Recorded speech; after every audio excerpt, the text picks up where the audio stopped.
आज आम्ही ओबीसी आणि पंचायत राज मधलं आरक्षण या संदर्भात ओबीसी बांधवांना आव्हान करण्यासाठी आणि या महाराष्ट्रामध्ये जेवढे पक्ष आहेत, रजिस्टर्ड पक्ष आहेत, निवडणुकामध्ये उतरलेले पक्ष आहेत, या पक्षाच्या प्रमुखांना आव्हान करण्यासाठी आम्ही आज ही प्रेस घेत आहोत। माझ्याबरोबर ॲडव्होकेट मंगेश ससाणे साहेब आहेत। आरक्षणाच्या प्रश्नावरती न्यायालयामध्ये ओबीसींच्या बाजू लावून धरणारे आमचे ॲडव्होकेट मंगेश ससाणे साहेब आहेत। आमच्या पुणे जिल्ह्यातल्या मुळशी तालुक्यातले आमचे सर्व बांधव आहेत। यामध्ये पंचायती मेंबर आहेत, माजी उपसभापती आहेत, सभापती आहेत, सरपंच आहेत, ग्रामपंचायत सदस्य आहेत आणि ग्रामीण भागातला ओबीसी बांधव आणि त्याचा व्यवसाय आणि तो सामाजिकदृष्ट्या दुय्यम स्थानी असल्यामुळं या बांधवांच्या काय अडचणी आहेत आणि ज्यावेळी तिकीट द्यायला सुरुवात झाली, ज्यावेळी या निवडणुकांचा बिगुल वाजला, त्यावेळी काय परिस्थिती निर्माण झाली या 2 सप्टेंबरच्या JRने, याची परिस्थिती आम्ही तुमच्या समोर मांडणार आहोत। पहिल्यांदा आता नगर पंचायतीच्या निवडणुका जाहीर झालेल्या आहेत। नगर परिषदा, नगर पंचायती यांच्या निवडणुका जाहीर झालेल्या आहेत। यामध्ये ओबीसी नगराध्यक्ष या 77 म्हणजे ओबीसी नगराध्यक्ष पदासाठी 77 ओबीसी जागा महाराष्ट्रामध्ये राखीव आहेत आणि आम्ही वेगवेगळ्या पक्षांच्या भूमिकांवरती लक्ष ठेवून आहोत। 77 नगराध्यक्षांपैकी मूळ ओबीसींना किती पक्ष तिकीट देत आहेत याकडे आम्ही बारकाईने लक्ष ठेवून आहोत। जिथं मूळ ओबीसींचं तिकीट डावललं जाईल त्या पक्षाच्या विरोधामध्ये आम्ही काम करू, तिथल्या ओबीसींना तसं आव्हान करू, कारण हे लोकल बॉडीज मधलं, पंचायत राज मधलं ओबीसींचं प्रतिनिधित्व आहे आणि हे प्रतिनिधित्व आज रोजी जर आपलं डावललं गेलं, आपल्या हातून गेलं, तर इथून पुढच्या कालावधीमध्ये ओबीसीची लिडरशिप, ओबीसीचं प्रतिनिधित्व हे जागेवरती थांबणार आहे। त्यामुळं 2 सप्टेंबरचा JR काढला जात असताना ज्या पक्षांनी हा JR काढण्यासाठी मनोज जरांगेंच्या मागणीला पाठिंबा दिला ते चेहरे ओबीसी बांधवांनी लक्षात ठेवले पाहिजेत आणि त्यांना मतदान देण्याऐवजी ओबीसीची भूमिका घेणाऱ्या आणि मूळ ओबीसीचं प्रतिनिधित्व सस्टेन करणाऱ्या उमेदवारांना ओबीसीनी मतदान करावं, असं आमचं आव्हान या महाराष्ट्रामधल्या सर्व ओबीसी बांधवांना असेल। आणि ओबीसी बांधवांनी आत्ता आपलं उपद्रव मूल्य दाखवून नाही दिलं तर हे राजकीय पक्ष तुमचं प्रतिनिधित्व, तुमचं आरक्षण संपवणार आहेत। शिक्षण आणि नोकऱ्यामधलं आरक्षण तर संपलेलंच आहे। निवडणुकामध्ये उरलेलं आरक्षण जर अशा पद्धतीनं तुमचं चॅलेंज केलं जात असेल, हिरावून घेतलं जात असेल, तर इथून पुढे ओबीसीचा प्रतिनिधी, बलुत्या आलुत्यामधला प्रतिनिधी, भटक्या विमुक्त जाती जमातीमधला प्रतिनिधी, ज्या मंडल आयोगाच्या माध्यमातून सामाजिक न्याय देण्यासाठी, प्रतिनिधित्वासाठी आरक्षण दिलं गेलं, त्या प्रतिनिधित्वाचा गैरअर्थ घेऊन गरिबी हटवण्यासाठी किंवा कुणाच्या राजकीय प्रेशर खाली येऊन जर ओबीसींच्या अनाथ माती कालवण्याचं काम 2 सप्टेंबरच्या JRनं केलं असेल, हे बघा, लोकनियुक्त सरकारने आमच्या हक्क अधिकाराचं संरक्षण केलेलं नाही। आमच्या हक्क अधिकाराच्या विरोधामध्ये, सर्वोच्च न्यायालयाच्या निर्णयाच्या विरोधामध्ये, अनेक आयोगांच्या निर्णयाच्या विरोधामध्ये 2 सप्टेंबरचा JR काढल्याची भावना या ओबीसीच्या सर्व जनतेमध्ये, ओबीसीच्या प्रतिनिधीमध्ये गेलेली आहे। आता मी वेगवेगळ्या पक्षामध्ये वेगवेगळ्या सेलवरती काम करणाऱ्या, मग ते भाजपचे असतील, शिवसेना दोन्ही गटाचे असतील, काँग्रेसचे असतील, राष्ट्रवादी दोन्ही गटाचे असतील, या लोकांना आमचं सांगणं आहे, तुम्ही अग्र हक्कानं तिकीट मागा। मी फक्त नगराध्यक्ष पदाचं तुम्हाला सांगितलं की 77 नगराध्यक्ष पद ही ओबीसीसाठी राखीव आहे आणि आत्ता जी जाहीर झालेल्या निवडणुका आहेत त्यामध्ये 1821 नगरसेवक पदाच्या जागा ओबीसीसाठी राखीव आहेत। इथं जर तुम्हाला तिकीट दिलं जाणार नसेल तुमच्या पक्षाकडून, तर तुम्ही काय त्या पक्षाचे फक्त झेंडे लावायला आहात का? आणि तुमचं प्रतिनिधित्व डावलून जर कुणाला दिलं गेलं जात असेल, पैसेवाल्यांना दिलं जाणार असेल, बोगस कुणबीकरणाद्वारे ओबीसीच्या जागांवरती उभे राहणाऱ्या माणसांना जर कुठं तिकीट दिलं जाणार असेल, तर त्या सेलमध्ये काम करणाऱ्या ओबीसी बांधवांनी बंडखोरी केली पाहिजे। तिथल्या जागेचं किंवा कुठला वार्ड आहे, कुठलं शहर आहे, कुठला नगर परिषद क्षेत्र आहे, त्याची माहिती आम्हाला द्या, आम्ही जाहीर करू। आम्ही तिथं प्रसंगी निवडणुकीमध्ये प्रचाराला येऊ, पण ओबीसीचं आरक्षण टिकवण्यासाठी तुम्ही आम्ही सगळ्या लोकांनी एकत्रित आलं पाहिजे। 2 सप्टेंबरचा कागद खोटा आहे। ओबीसी बांधवांना मी खूप तळमळीनं, कळकळीनं आम्ही सगळे बांधव सांगत आहोत, 2 सप्टेंबरचा कागद खोटा आहे, पण ओबीसी बांधवांनो तुमचा तोटा मोठा आहे. एवढा मोठा तोटा आहे हा की हा तुमचं प्रतिनिधित्व संपवणार आहे. अरे पंचायत राजच्या निवडणुका म्हणजे लोकशाहीचा पाळणा. इथं खऱ्या अर्थानं नेतृत्व तयार होतं आणि पंचायत राजमधलं जर तुमचं नेतृत्व जर लिडरशिप थांबवली तर तुम्ही विधानसभेला लोकसभेला अर्ज भरायचं सुद्धा धारिष्ट करू शकणार नाही. खूप जबाबदारीनं बोलतोय. डॉक्टर बाबासाहेब आंबेडकरांनी प्रतिनिधित्वासाठी इथल्या बलुत्या आलुत्याचं रिप्रेझेंटेशन ओबीसीच्या माध्यमातून 340व्या कलमाच्या माध्यमातून तुम्हाला दिलं, पण तुमच्या आणि इथल्या राज्यकर्त्या वेगवेगळ्या पक्षांच्या 2 सप्टेंबरच्या GRला पाठिंबा देण्यानं ओबीसीचं आरक्षण आज रोजी संपलेलं आहे. आणि बऱ्याच काही ओबीसीच्या प्रश्नासंदर्भात टेक्निकल बाबी आम्ही तुमच्या समोर मांडणार आहोत. मी उद्याचं ते सुतोवाच पण करेन. उद्या आम्ही शासनकर्त्या लोकांकडून किंवा सत्ताधाऱ्यांकडून किंवा 2 सप्टेंबरचा GR निघाला त्यावेळी अनेक आमदार खासदारांनी लाज नसल्याप्रमाणे बिनलाजेचे असल्याप्रमाणे सांगितलं की आम्ही ओबीसी आरक्षणाला कुठेच धक्का लागत नाही. मग त्यामध्ये बबनराव तायवाडेंपासून ते वेगवेगळ्या मिनिस्टर्स पर्यंत अनेक लोक म्हणले की ओबीसी आरक्षणाला धक्का लागत नाही. मी एक उदाहरण म्हणून मी तुमच्या समोर बारामती शहराजवळ पिंपळी म्हणून गाव आहे. त्या पिंपळी गावामध्ये आता सध्या ओबीसीचा सरपंच होता, पण एका व्यक्तीनं त्या ग्रामपंचायतीमध्ये निवडून आलेल्या व्यक्तीनं एक बोगस सर्टिफिकेट कुणब्याचं आणलं आणि जो ओबीसीचा सरपंच होता त्याची जागा हिसकावून घेतली आणि ते बोगस सर्टिफिकेट त्याला जोडलं. बोगस आम्ही असं म्हणतोय की त्याचे पुरावे आम्ही सगळे कलेक्ट केलेले आहेत, गोळा केलेले आहेत आणि त्याची पर्दाफाश मीटिंग सभा आम्ही उद्या संध्याकाळी बारामतीजवळ पिंपळी या गावामध्ये घेणार आहोत. आणि कसं ओबीसीचं आरक्षण पद्धतशीरपणे घालवलं जातंय, डावललं जातंय, संपवलं जातंय याची अनेक उदाहरणं आम्ही तुम्हाला देणार आहोत. आणि आता आम्ही इथं बोलत असताना अनेक आता प्रश्नोत्तर तर होतीलच, पण माझ्यानंतर न्यायालयीन लढाई लढणारे, कायदेशीर लढाई लढणारे ॲडव्होकेट मंगेश सासाने साहेब तुम्हाला संबोधित करतील. या संदर्भामध्ये अनेक प्रश्न आहेत. आता काल परवाच राजकारणातले भीष्मपिता म्हणता येईल ते पवार साहेबांनी एक भूमिका घेतली आहे. प्रायमा फेसे आम्ही त्यांचं स्वागत करतो की मूळ ओबीसींना डावलू नका, पण पवार साहेबांना आमचं काही विचारणं आहे की तुम्ही जर म्हणता की ओबीसींना डावलू नका, तर ओबीसी मधून या कुणबी सर्टिफिकेटनी ही जी घुसखोरी झाली आमच्या राजकारणामध्ये, स्थानिक स्वराज्य संस्थांमध्ये, आमच्या राजकीय प्रतिनिधित्वामध्ये, मग त्यावेळेस पवार साहेब तुम्ही अशी भूमिका काय घेतली नाही? आज आपण ज्या पुण्यात बसलोय त्याच पुण्यामध्ये तुमच्याच पक्षाचे प्रशांत जगताप जे महापौर झाले, ते महापौर ते कोणत्या याच्यातनं निवडून आले होते? ते ओबीसीच्या कुणबी दाखल्यावर. त्यावेळेस मग तुम्ही का नाही ही भूमिका घेतली? दत्ता धनकवडे असतील, आता या स्थानिक स्वराज्य संस्थांच्या निवडणुकांचं पडगम वाजलेले आहेत. साहेब तुमची भूमिका आता चांगली आहे, पण याच्यामध्ये ज्या स्थानिक स्वराज्य संस्था ग्रामपंचायत पासून पंचायत समिती, जिल्हा परिषद किंवा इतर सहकारामध्ये पण तुमच्याच पक्षाचे काही पदाधिकारी कुणबी दाखले घेऊन ओबीसीच्या जागेवर आता कार्यरत आहेत, त्याच्या संदर्भामध्ये तुमची भूमिका काय आहे हे आमचं तुम्हाला विचारणं आहे. पवार साहेबांनंतर अजितदादांचा राष्ट्रवादी गट आहे, मग पवार साहेबांची जी भूमिका आहे तशाप्रमाणेच अजितदादा पवारांच्या राष्ट्रवादीची भूमिका असणार आहे का? पुण्यामध्ये 44 जागा ओबीसींसाठी राखीव आहे, पिंपरी चिंचवडमध्ये 31 जागा राखीव आहेत. माझा अशी विचारणा आहे याच्यामध्ये मग अजितदादा पवार असतील, एकनाथ शिंदे असतील, काँग्रेसचे हर्षवर्धन सपकाळ असतील, उद्धव ठाकरे असतील, या सर्वांनी त्यांच्या पक्षाची भूमिका ओबीसी आरक्षित जागेवर तुम्ही मूळ ओबीसींना तिकीट देणार का? आणि ते तुमच्या जाहीरनाम्यामध्ये हे तुम्ही इलेक्शनच्या आधी जनता जनार्दनच्या समोर जाताना ओबीसींच्या दारामध्ये मतं मागायला जाताना तुमच्या ह्या भूमिका तुम्ही स्पष्ट केल्या पाहिजे, अशी आमची विचारणा आहे. मुळामध्ये पवार साहेबांनी भूमिका घेतली त्याचा मला राजकारणाची एवढा काय मला देणं घेणं नाहीये.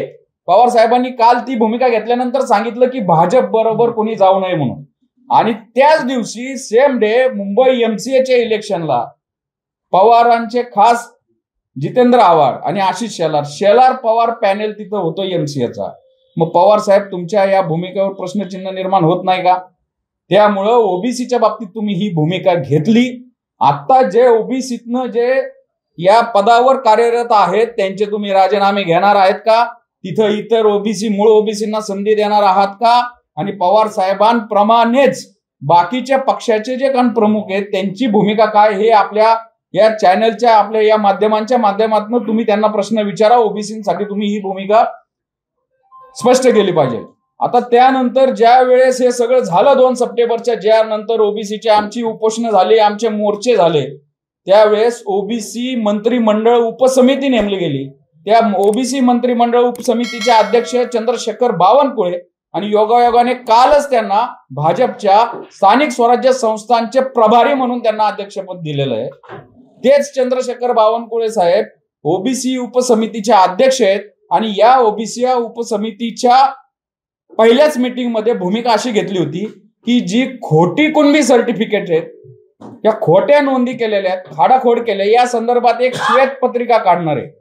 त्याचं कुठपर्यंत आलं बावनकुळे साहेब? कारण की आजच एक बातमी आली, संभाजीनगरच्या गंगापूर तालुक्यामध्ये एका जिल्हा परिषदेच्या शाळेचं सुट्टीच्या दिवशी लॉक तोडून एका उमेदवाराने ते दप्तर जे निर्गम रजिस्टर असतं त्याच्यामध्ये जाऊन खाडाखोड केली. ती बातमी सगळ्या वृत्तपत्रामध्ये आलेली आहे. मग बावनकुळे साहेब, तुमच्या समितीची ही श्वेतपत्रिका ही कधी निघणार आहे? का बैल गेला आणि झोपा गेला? मग असंच आमचं हा कुणबी सर्टिफिकेट म्हणजे ओबीसीला लागलेला कॅन्सर आहे आणि ही कॅन्सरची 4थी स्टेज आहे. 2004 पासून हे सुरू झालंय. आमच्या पुणे महानगरपालिकेतले आता आमदार आहेत चेतन तुपे, ते कुणबीच्या जागेवर निवडून आलेले आहेत. ह्या पुण्याचे खासदार आणि केंद्रीय मंत्री मुरली अण्णा मोहोळ यांनी कुणबी दाखला काढला, हे कुणबीवर निवडून आलेले आहेत. मग आमच्या या ओबीसी आरक्षणाला, आमच्या नोकऱ्यांना, आमच्या शिक्षणाच्या प्रवेशाला या कुणबी दाखल्यांमुळे कॅन्सरची लागण झालेली आहे. हे 4थ्या स्टेजचा कॅन्सर आहे. आता तरी तुम्ही सगळे लक्ष देणार आहात का नाही? नाहीतर आमचं राजकीय प्रतिनिधित्व, आमचं सरकारमधील नोकऱ्यामधील प्रतिनिधित्व संपणार आहे. त्यानंतर आता आणखीन आमचा दुसरा एक मुद्दा असा आहे की होतं काय, कोणतरी असा खाडाखोड करून काहीतरी दबाव करून कुणबी दाखला काढतो, तो कंटेस्ट करतो इलेक्शन आणि त्याच्यानंतर त्यांनी व्हॅलिडिटी कधी द्यायची आहे? व्हॅलिडिटी पहिल्यांदा तर 3 महिन्यात द्यायची होती. म्हणजे तो लढला, मूळ ओबीसीला पाडलं प्रस्थापितांनी, त्यांनी व्हॅलिडिटी सर्टिफिकेट 3 महिने, आता ते 6 महिन्यांनी केले. हा कुठला न्याय आहे? 7 वर्ष इथं निवडणुका झाल्या नसतील, मग तुम्ही व्हॅलिडिटी सर्टिफिकेट का नाही काढलं? आमची मूळ मागणी अशी आहे की ज्या वेळेस तो फॉर्म भरतो त्या फॉर्मची ज्यावेळेस पडताळणी होती ना, त्याच दिवशी व्हॅलिडिटी सर्टिफिकेट असेल तर त्याचा फॉर्म कंटिन्यू करण्यात यावा, अन्यथा त्याचा फॉर्म बाद करण्यात यावा. एकदा इलेक्शन होऊन गेलं नंतर कुणीही त्याच्या मागत जात नाही, परत रिइलेक्शन लागत नाही, कोर्टामध्ये गेल्यानंतर 10-10 वर्ष त्याचा निकालच लागत नाही. मग कसं काय आम्ही या प्रस्थापितांच्या विरोधात लढायचं? कुणबी दाखल्यांनी आम्हाला पाळण्यातच मारलं जातंय. जसं आता हाके सरांनी सांगितलं, राजकीय प्रतिनिधित्वाची जी बालवाडी आहे ती पंचायत समिती, ग्रामपंचायत, तिथंच आम्हाला पायामधनं आम्हाला छाटलं जातंय. त्यामुळं नंतर हा परत आमदारकीला आणि खासदारकीला आम्हाला आव्हान द्यायला नकोच. हा सगळ्यात मोठा प्रश्न ओबीसी समोर आहे. हे प्रश्न आम्ही या पत्रकार परिषदेच्या माध्यमातून या पक्षांच्या नेत्यांना विचारतोय, या मंत्रिमंडळ समितीच्या बावनकुळेंना विचारतोय. अजून याच्या पुढचा आमचा एक सर्वात महत्वाचा तांत्रिक मुद्दा, 2004च्या JR पासून महाराष्ट्रामध्ये या कुणबी दाखल्याने आमच्या नोकऱ्या खाल्ल्यात, आमच्या शिक्षणाचे प्रवेश खाल्लेत, आमचं राजकीय प्रतिनिधित्व खाल्लंय. हे कोण? हे प्रस्थापित पाटील, हे देशमुख सरंजाम करत होते. आता आमच्या जागा इलेक्शन कमिशन पण खातंय. ते कसं खातंय मी तुम्हाला आता काही आकडेवारी दाखवतो. पुणे महानगरपालिकेमध्ये एकूण जागा आहेत 165. 27% किती होता ते? 165 जागांचं 44.56 जागा किती दिल्यात? 44. मुळात एक शासन निर्णय असा आहे की जिथं जागा असतील आणि जागा पूर्णांकात येत नसतील, अपूर्णांक असेल, 0.5च्या आतमधली जर असेल तर ती आधीची जागा पकडण्यात यावी. पण 0.5च्या पुढे जर इक्वेशन येत असेल तर पुढची जागा दिली पाहिजे. पुणे महानगरपालिकेमध्ये 1 जागा आमची ओबीसीची ह्या इलेक्शन कमिशनने खाल्लेली आहे, नियम असताना, शासन निर्णय असताना. लातूरमध्ये 70 जागा आहेत लातूर नगरपालिकेमध्ये. ओबीसीला राखीव किती दिलेत? 18 जागा. आणि 27%नी टक्केवारी जर काढली तर ते होते 18.9.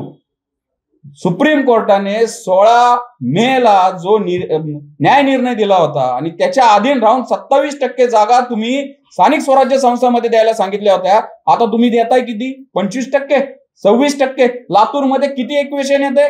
18.9. पण 18.5च्या आत असतं तर 18 जागा द्या. तुम्ही एक जागा आमची तिथं खाल्ली आहे. पुणे जिल्हा परिषद 73 जागा आहेत एकूण, ओबीसीला दिल्यात 19 जागा. 27% होतंय किती? 19.71. शिरूर पंचायत समिती 14 जागा, ओबीसीला 3 जागा दिल्यात, 27% होते 3.78. का बाबांनो? प्रत्येक ठिकाणी तुम्ही आमची एक जागा खाताय. 27,000 स्थानिक स्वराज्य संस्था आहे महाराष्ट्रामध्ये. आखे साहेब, 27,000 तुम्ही आमच्या जागा खाणार? काय पाप केलं? इलेक्शन कमिशन कुणाच्या याच्यावर चालतंय?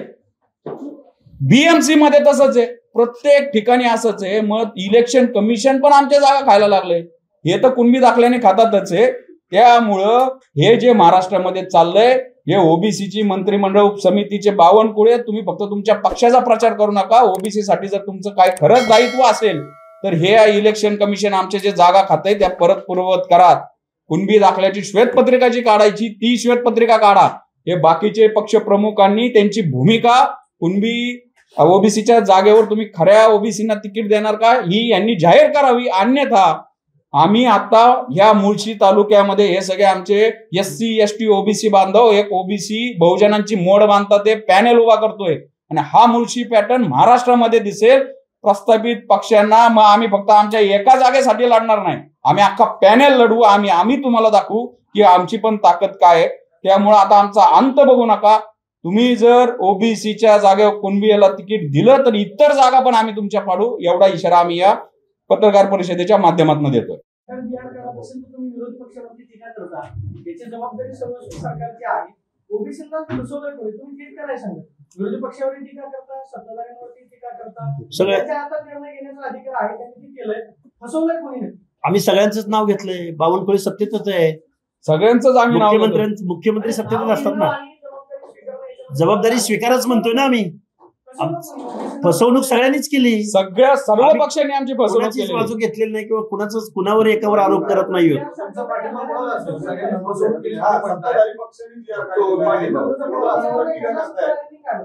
काय विरोधकांच्या मागणीवरनं काढला. मग विरोधकांनी द्यावीत ना तिकीट. काय एक जण एक प्रश्न विचारा. हा, अन्याय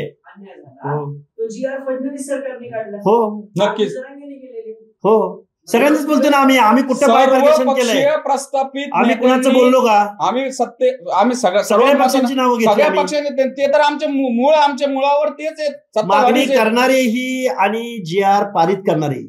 आम्ही कुठं म्हटलंय की अमुक एक पक्ष किंवा अमुक एकावर टीका करतोय?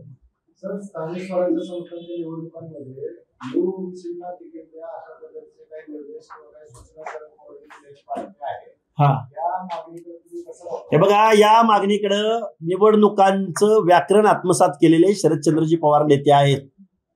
हीच भूमिका जर त्यांनी 2 सप्टेंबरच्या GRच्या बाबतीत घेतली असती तरी मग आम्ही त्यांचं एकदम खूप चांगलं स्वागत केलं असतं. पण आता निवडणुकी ऐका ना ऐकू द्या, मला कंप्लीट करू द्या ना. हे बघा, शरदचंद्रजी पवार साहेबांनी निवडणुकामध्ये आपला पक्ष डावलला जातो की काय म्हणून अशी भूमिका घेतली असेल. आम्ही कसं बरं 2 सप्टेंबर, अरे तुम्ही आम्हाला भीक देता का? अरे कायद्यानं तुम्ही नाकारताय, त्यावेळी तुम्ही गप्प बसता आणि तुमच्या निवडणुकीत अडचण निर्माण होते म्हणून तुम्ही म्हणता की नाही मूळ ओबीसीला तिकीट द्यायची. आणि मग बंडखोर अपक्ष उभा राहिल्यावर काय करायचं? काय करायचं सांगा ना. इकडे तिकीट नाकारायचं आणि दुसरीकडे बंडखोर अपक्ष उभा राहिला किंवा अपोजिटच्या दुसऱ्या पक्षानं जर दुसरा उमेदवार दिला, काय करायचं? स्वतःच्या पक्षाचे आमचं म्हणणं तेच आहे, आम्हाला भीक नको आहे, आम्हाला हक्काचं मागतोय आम्ही. 2 सप्टेंबरचा GR ज्यावेळी पारित झाला त्या दिवशी शरद पवार कुठे गेले होते? आणि त्यांच्यावर सोशल जस्टिस कुणाला कळतो का? राष्ट्रवादी काँग्रेसचे नेते कायम म्हणतात की मंडल आयोग पहिल्यांदा महाराष्ट्रात पवार साहेबांनी लागू केला. मग जर लागू केला जात असेल, जर ते सामाजिक न्यायासाठी ते जर क्रेडिट घेत असतील, मग 2 सप्टेंबरच्या GRला विरोध का नाही केला? होती, भाजपचे कॅबिनेट मंत्री राधाकृष्ण विखे होते, एकनाथ शिंदेचे मंत्री उदय सामंत होते. सत्ताधाऱ्यांनी हा जिहाद केला, तुम्ही विरोधकांवरती टीका करताय. तुम्ही सांगितलं, तुम्ही माझ्यावर पार्शली विचारताय. मी त्या विखे पाटलांच्या गावात जाऊन 3-4 सभा घेतल्या राव. त्यांच्यावरती तर मी टीका कोणावरच केली नाही. त्यामुळे आम्ही जबाबदारी सगळ्यांचीच आहे ना, सत्ताधाऱ्यांची आहे. तिथं सुप्रिया सुळे त्यांच्या डोक्यावर हात फिरवायला पण होत्या. विखे पाटलांनी GR काढला. किती बोलायचं त्यांच्या विरोधात? सर्व प्रस्थापित समाजातल्या नेत्यांनी ही ओबीसीची शिकार केलेली आहे, पक्षात सत्तेतल्या पण आणि विरोधी पक्षातल्या पण. आणि अजून पण ती पवारांनी पुढे आले, पवारांनी ठाम राहावं. आणि पवारांच्या पक्षामधले जे आता पदाधिकारी कुंडीच्या दाखल्याने कार्यरत आहेत त्याबद्दल पण पवार साहेबांनी भूमिका स्पष्ट करावी, एवढे आमचं इथं म्हणणं आहे. याच्यामध्ये भाजपने पण करावे, फडणवीसांनी पण करावी, सर्वांनीच करावी. छापाही तुमचाच आणि काटाही तुमचाच असं नसतो. तुम्ही काय म्हणताय, पवारांनी भूमिका स्पष्ट करावी, ते म्हणतायत समाजाने वाटलं. अरे सगळ्यांनीच म्हणतोय आम्ही. ओबीसी समाज म्हणून येणाऱ्या नगर परिषद आणि नगरपंचायतीमध्ये तुमच्या 2 नेत्यांची भूमिका काय असणार? हे बघा, आमच्या 2 नेत्यांची भूमिका अशी आहे, जे पक्ष निवडणुकीला सामोरं जात आहेत त्या पक्षांनी मूळ ओबीसीला तिकीट द्या. जर मूळ ओबीसीला तिकीट नाही दिलं, मग ते दोन्ही शिंदे गट, दोन्ही शिवसेना गट असो किंवा दोन्ही राष्ट्रवादी असो, भाजप असो, काँग्रेस असो, कुठलाही पक्ष, काँग्रेस असो, आमचं साधी लाईन आहे. जे डावलतील त्यांचा करेक्ट कार्यक्रम करण्यात येईल. आणि बघा, मी सांगतोय बघा, जिथं डावललं गेलंय त्याचा उमेदवार आम्ही तिथं जाऊ, तिथं प्रचार सभा घेऊ, आम्ही सोशल मीडियाच्या माध्यमातून सांगू की या माणसाला आपल्याला मतदान करायचं नाही, या माणसाला पण आपल्याला मतदान करायचंय. आम्ही आमचा न्यूसेन्स व्हॅल्यू दाखवून देणार. आम्ही न्यायालयात आम्ही दाद मागतोय, पण मतपेटी ही लोकशाही मधला उत्सव आहे ना, आम्ही तिथं मागणार. विधानसभा निवडणुकीची स्क्रिप्ट तुम्ही रट्टा मारताय. हेच वाक्य तुमचं याच पत्रकार परिषदेत याच हॉलमध्ये होतं की जिथं ऐकत असेल, जिथं ओबीसी समाजाच्या विरोधात तिथं जाऊन सभा घेऊन पडणार, हे तुमचं वाक्य विधानसभेच्या वेळेस. आम्ही सत्ताधाऱ्यांची बाजू घेतली होती. तुमच्या पुढे जाऊन सांगतो. मग आता आम्ही सगळ्यांच्या विरोधात घेतोय ना. हा, विधानसभेच्या निवडणुकीला हे तुमचं वाक्य होतं. आता तुम्ही हेच वाक्य वापरतो, बरोबर आहे. प्रश्न असा आहे की आता तुम्ही उमेदवार देणार. उमेदवार द्यायचा विषयच येत नाही. अरे आमच्याकडे पक्ष पार्टी असती, आम्हाला आरक्षणाची काय गरज भासली असती? आमची लिडरशिप असती, आम्ही कारखानदार, वतनदार, जागीरदार असतो, तर आम्हाला असे एवढ्या पत्रकार परिषदा घ्यायची काय गरज होती? आम्ही काय भीक मागे वाटलो काय? तिकीट नाही दिलं, अपेक्षा उभा करू आम्ही. भरपूर आमच्या 450 जातीमध्ये भरपूर उमेदवार आहेत. अजून सगळी प्रोसेस सुरू आहे. ही सगळी प्रोसेस निवडणूक आलं त्याच्यानंतर भूमिका घ्यायला बराच वेळ आहे. नाही, आता तिकीट वाटपाचा प्रोग्राम सुरू आहे ना. कुठल्याच पक्षाने अशी भूमिका घेतली, पण आम्ही त्याला आगाऊ सांगतोय ना. आम्ही अपील करायला त्यांना. अरे बाकीचे पक्ष आहेत घ्या ना मग सगळ्यांनी. बाकीच्या पक्षांनी आम्ही तेच म्हणतोय. हो, ते मी घेतली ना. हर्षवर्धन सपकाळ, एकनाथ शिंदे, उद्धव ठाकरे, सगळ्यांनी, सगळ्या पक्षांनी भूमिका. सगळ्या पक्षांनी मूळ ओबीसीला तिकीट द्यावं. चला, देवेंद्र फडणवीस काय लढणार नाहीत का निवडणूक? अरे घेतोय. हे बघा, या महाराष्ट्राचे मुख्यमंत्री देवेंद्र फडणवीस साहेबांनी आणि भाजपचे अध्यक्ष काय नाही चव्हाण साहेबांनी मूळ ओबीसीला तिकीट द्यायची भूमिका घ्यावी. जर मूळ ओबीसीला तिकीट नाही दिलं तरी आम्ही त्यांच्या पक्षाच्या विरोधात हे नाही स्वागत करत, कारण त्यांची भूमिका मतलबी आहे, मतलबासाठी घेतलेली आहे. अरे ऐका तरी, आता तुम्ही मतलब का म्हणलं ते काय ऐकत नाही तुम्ही? शरदचंद्रजी पवार साहेबांनी 2 सप्टेंबरच्या GRला विरोध का केला नाही? आता ओबीसी आपल्यापासून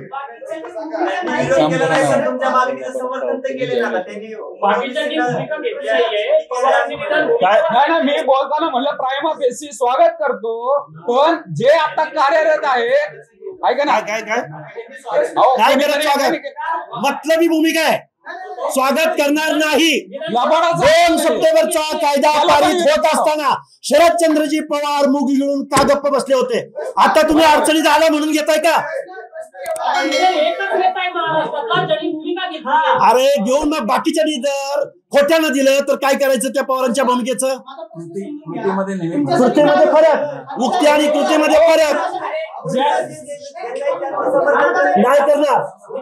अरे आमचं कायद्याने झालेलं आमचं घर एक मिनिट, आमचं ओबीसीचं घर उद्ध्वस्त होत असताना 2 सप्टेंबरचा GR निघत असताना पवारसाहेब कुठे गेले होते? आता तुमच्या निवडणुकीत अडचण आली म्हणून तुम्ही भूमिका घेताय का? तुमच्यासाठी GR ला विरोध करणं महत्वाचं आहे की ज्यांनी GR काढला ते महत्वाचे आहे. ज्यांनी GR काढला ते राहिले बाजूला. तुम्ही बाजूला कुठे म्हणलं बाजूला ठेवलंय? कुठं आम्ही बाजूला ठेवलेत? बावनकुळेचे 4 नाव घेतले आम्ही. आम्ही विरोध कुठे? मुख्यमंत्र्याचं नाव अजून आहे, थांबा, मुख्यमंत्र्याचं अजून एकदा नाव घेऊ का? आणि आमच्या अपेक्षेने तुम्ही नाव घ्यावं. आमचा प्रश्न एवढा आहे, तुमच्यासाठी काय महत्वाचं आहे? आमच्यासाठी GR महत्वाचं आहे. तो GR रद्द झाला पाहिजे हे महत्वाचं आहे. तिकीट पण निवडणुका येतील जातील अनेक वेळा, पण GR तुमच्यासाठी कोण महत्वाचं आहे? विरोध करणं महत्वाचे की सगळे महत्वाचे आहेत. सत्ताधारी महत्वाचे मिळून केलंय. सगळ्यांनी बघत आहे, मिली बघत आहे. अरे हे आंदोलन उभं कुणी केलं? प्रश्न एवढा आहे, एका प्रश्नाचं फक्त उत्तर द्या. GR सरकारनं काढलेला आहे, तुम्ही म्हणताय की शरद पवारांनी त्यावेळेस भूमिका नाही घेतली. तुमच्यासाठी कोण महत्वाचं आहे? ज्यांनी GR काढला ते महत्वाचे की ज्यांनी विरोध केला नाही ते महत्वाचे? ऑलरेडी सरकारनं GR तर पारित केलेला आहे. तुम्ही आता म्हणताय की तुम्ही भूमिका नाही घेतली. त्यावेळेस तुम्ही जर विरोध केला असता तर सरकार काय ऐकलं असतं तुमचं? अरे फाडून टाकला की पारा डोकं फोडून येतलं की तुमच्यासोबत. मग GR काढल्यानंतर मग तुम्ही काय म्हणणं आहे?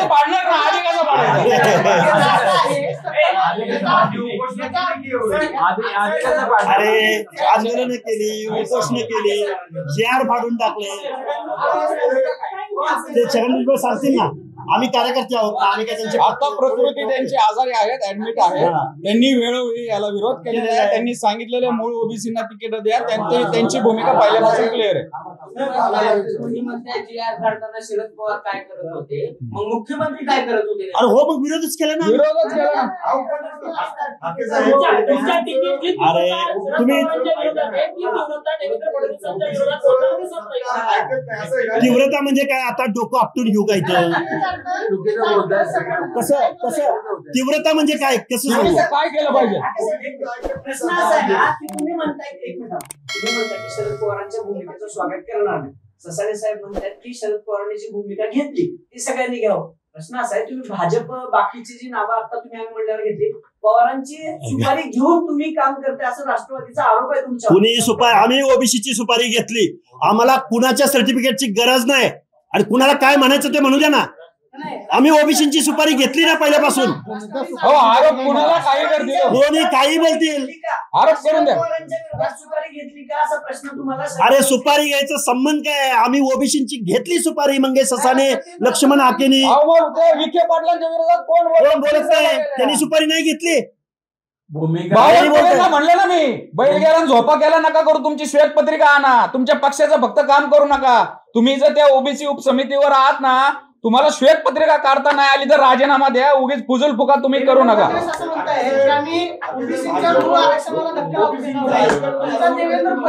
काय हो मान्य आहे. ओबीसीची भावना भाजपनं ऐकलेली नाही. ओबीसीच्या आरक्षणाच्या विरोधामध्ये 2 सप्टेंबरचा GR काढलेला आहे. तो कोर्टात चॅलेंज केलेला आहे. पण आता निवडणुका होत आहेत मेनवाईल, आणि त्या निवडणुकामध्ये मूळ ओबीसींना तिकीटे जर या लोकांनी सगळ्यांनी डावलली तर आम्ही त्यांच्या विरोधामध्ये भूमिका घेऊ. तिथं आमचा सामान्यातला सामान्य ओबीसीचा उमेदवार असेल तरी त्याच्या पाठीशी आम्ही ठामपणे उभं करू. आम्ही तसं ओबीसीना आव्हान करू. आम्ही वेळ पडल्यास तिथं जाऊन सभा घेऊ. कोणताही पक्ष असला कुठलाही पक्ष. विधानसभा निवडणुकीत ओबीसीनी भाजपची आमचा विश्वासघात केला. आता ओबीसी उघडपणे भाजपच्या विरोधात भूमिका घेणार आहे का स्थानिक स्वराज्य? आता कुणाची नावं घेऊन सांगितलं ना तुम्हाला? 100% घेणार.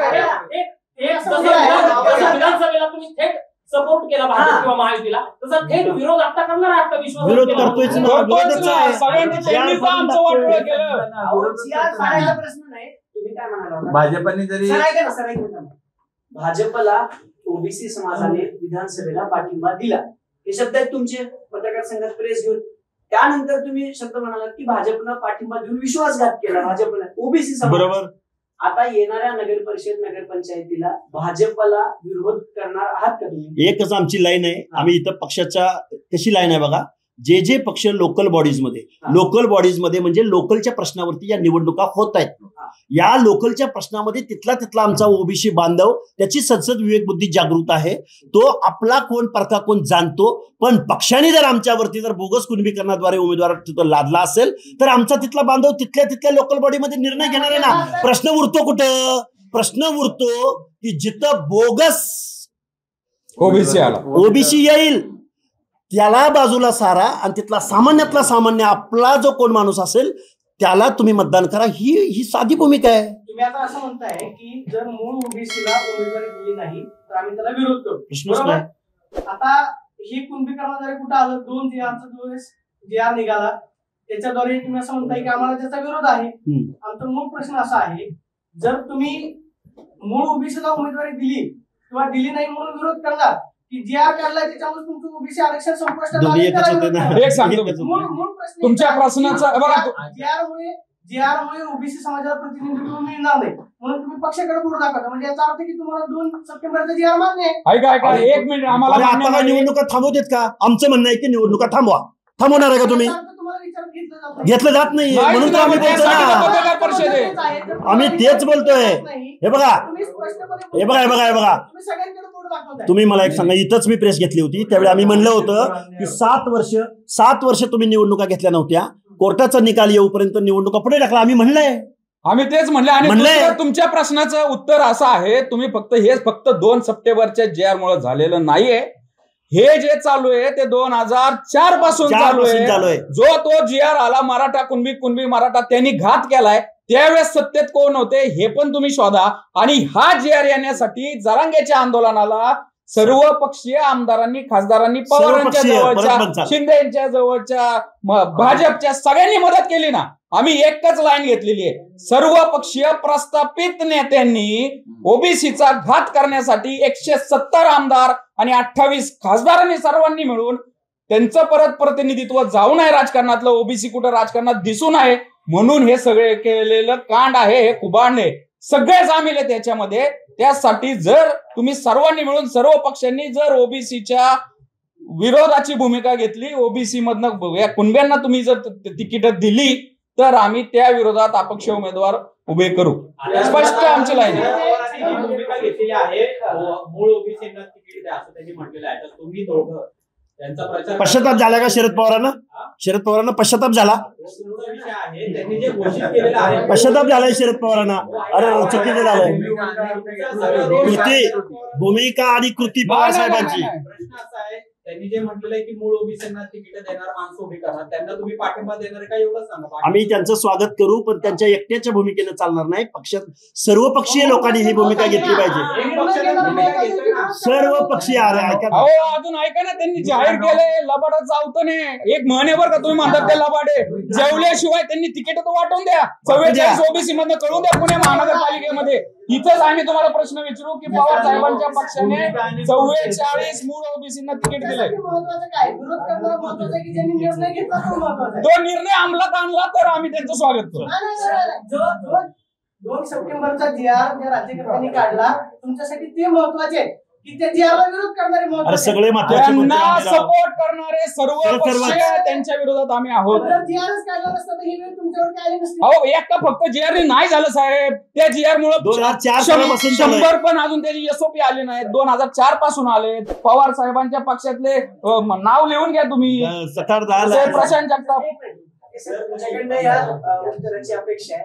तुम्ही जरांगे पाटलांच्या मुंबईतल्या आंदोलनाला तीव्र विरोध केला की मराठा समाज लाखोला जमतोय. सगळं केलं होतं. काल रात्रीपासून ना तुम्ही जे मराठा समाज गेला होता ना मराठा आंदोलन गाड्या घेऊन, अशा 134 जणांवरती गुन्हे दाखल करण्याचं काम सुरू आहे. अजून ती प्रोसेस कायदा भंग केला असेल तर होणार गुन्हा. आमच्या पण दाखल. मराठा आंदोलकांवर जो गुन्हा दाखल केला जातोय, आता सगळे जे दंड द्यावे लागतील किंवा जो काही कारवाई होईल ते त्या मराठा बांधवांवरती होईल. याला काय पर्याय आहे? कारण आता जवळपास 12 तासात 134 गुन्हे दाखल झाले मुंबई पोलीस. गुन्ह्याला सामोरं जायचं. आम्ही पोलीस स्टेशनला गेलोय. आम्ही त्या गिरगाव चौपाटीवर उड्या मारल्या होत्या. आम्ही तिकडे कोर्टाचा त्यातलं तांत्रिक गोष्ट सांगतो मी. कोर्टाचा त्यांना निर्देश होता आदल्या दिवशी, जी नियमावली कोर्टाने दाखल करून दिली राज्य सरकारने, त्याच दिवशी जी कोर्टामध्ये केस होती या संदर्भात आंदोलना संदर्भातली एक नियमावली केली होती. संध्याकाळी 6 नंतर ते मैदान खाली करायचं, त्याचा भंग केला. कोर्टाच्या आदेशाने ते गुन्हे दाखल होतात. त्याच्यावर आम्ही काय भूमिका घेणार आहे? राज्याचे मुख्यमंत्री देवेंद्र फडणवीस असं म्हणतात की मूळ ओबीसीच्या आरक्षणाला धक्का लागणार नाही. हे देवेंद्र फडणवीस सभांमधून वारंवार सांगतात. तुमचा राज्याच्या मुख्यमंत्र्यांवरती विश्वास नाही का? नाही, अजिबात नाही, अजिबात नाही. प्रेस कशासाठी घेतली? प्रेस अजिबात नाही. त्या तुम्हाला सांगतो 4थी स्टेज आहे. हा 2 सप्टेंबरचा JR म्हणजे कॅन्सरची 4थी स्टेज आहे. ह्याच्यातनं जर ओबीसी नाही टाकला तर आम्ही संपून जाणार. आता थोडी आंदोलनाची धग आहे म्हणून किमान पवार साहेबांसारखा लबाड नेता बोलला तरी किमान की मूळ ओबीसीला तिकीट द्या. पण पुढच्या वेळी कायद्याने नसणार, एखादा अपक्ष उभा राहिला कसे पवार साहेब थांबू शकतात त्यांना? नाही, अजिबात नाही. प्रेस कशासाठी घेतली आम्ही? प्रेस कशासाठी घेतली?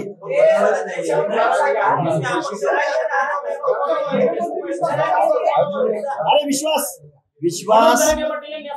विश्वास पानिपतात गेलाय ना. कुणाला हे गृहमंत्री म्हणून देवेंद्र फडणवीस सांगतील काय चौकशीमध्ये, आम्ही कसं सांगू शकतो? एक विधानसभेचे सदस्य आहेत ते, विधानसभेचे जबाबदार, सगळं काय असेल ते जबाबदार माणूस आहे. त्यामुळे वरिष्ठ माणसं त्याच्यावर बोलतील आणि गृह विभागाने उत्तर द्यावं याचं. हो ना, मग आम्ही काय बोलतोय? मग आरोप होत असतात. मग माझ्यावर फेटाळून लावले. हो, मला रोज 150 फोन येत आहे. जीव मारायचे, जिवे मारायचे. आम्ही काय माणूस नाही का? आम्ही माणूस नाही का? उत्तर देतील की? उत्तर देतील ना धनंजय मुंडे. आम्ही 2 मिनिट आम्ही कुणाचं नाव सांगायचं?